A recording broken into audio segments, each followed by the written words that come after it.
Hi, welcome to Kanyakumari கலாட்டா. இன்றைக்கி நம்ம பார்க்க போகிற ரெசிபி என்னென்னா கோவைக்காய் துவரன்.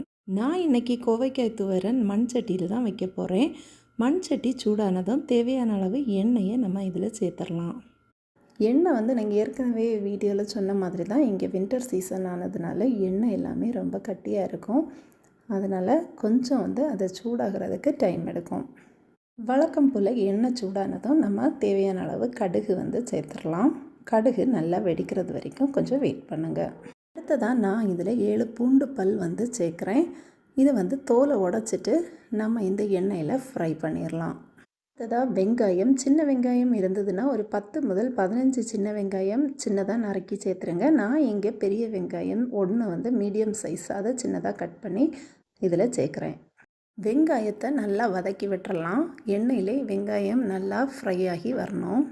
வெங்காயம் பாதி அளவு வதங்கிருச்சு. இனி நான் இதில் கொஞ்சம் கருவேப்பிலை இலைகளும் சேர்த்து வதக்குறேன்.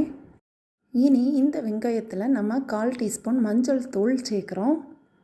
மஞ்சளுடைய பச்சை வாசனை போகிறது வரைக்கும் நல்லா வதக்கி விட்டுறலாம்.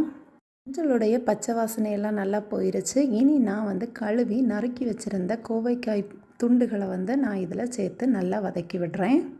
ஓரளவுக்கு வதக்கி விட்டாச்சு. இனி தேவையான அளவு உப்பு நம்ம இதில் சேர்க்கலாம். கோவைக்காய் வேகிறதுக்கு நிறைய தண்ணி சேர்க்கணும்னு கிடையாது. லைட்டாக தண்ணி தேவைப்பட்டதுன்னா தெளித்து சேர்த்துட்டு நல்லா ஒரு மூடி போட்டு கொஞ்சம் நேரம் வேக வச்சுருங்க. மீடியம் ஃப்ளேம்லேயே வச்சு வேக வச்சுட்டு இருக்கும்போது நம்ம சைடில் தேங்காய் அரைச்சிடலாம். அதுக்கு நான் ஒரு மிக்ஸி ஜார் எடுத்திருக்கேன். நான் இங்கே 1/4 மூடி துருவின தேங்காய் எடுத்திருக்கேன். கொஞ்சம் சீரகம் இதில் சேர்த்துடலாம். காரத்துக்கு தகுந்த மாதிரி பச்சை மிளகு நான் இதில் சேர்க்குறேன். நான் இங்கே 2 பச்சை மிளகு தான் சேர்த்துருக்கேன்.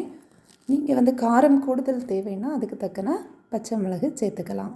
கிட்டத்தட்ட 10 நிமிஷம் ஆயிடுச்சு. சிம்லே இருந்து கோவைக்காய் வெந்துட்டுருக்குது. மூடி எடுத்து பார்த்துடலாம். இப்போ பாருங்கள், கோவைக்காயெல்லாம் நல்லா வெந்திருக்கு.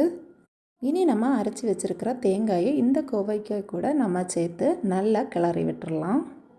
தேங்காய் சேர்த்த பிறகு நல்லா ஒரு 5 நிமிஷம் 5 to 7 நிமிஷம் வரைக்கும் நல்லா அப்படியே வேக விட்டுருங்க. பார்த்தீங்களா, ரொம்பவே ஈஸியாக கோவைக்காய் துவரன் ரெடி ஆயிருச்சு. நீங்களும் கண்டிப்பாக ட்ரை பண்ணி பாருங்கள். ட்ரை பண்ணிவிட்டு எப்படி இருந்ததுன்னு கமெண்ட்ஸில் சொல்கிறதுக்கு மறந்துடாதீங்க. நம்ம சேனலை இது வரைக்கும் நீங்கள் சப்ஸ்கிரைப் பண்ணாமல் பார்த்துட்ருக்கீங்கன்னா கண்டிப்பாக சப்ஸ்கிரைப் பண்ணுங்கள். நம்ம வீடியோவை லைக் பண்ணுங்கள், கமெண்ட்ஸும் பண்ணுங்கள். அடுத்த வீடியோவில் சந்திக்கலாம். பாய்.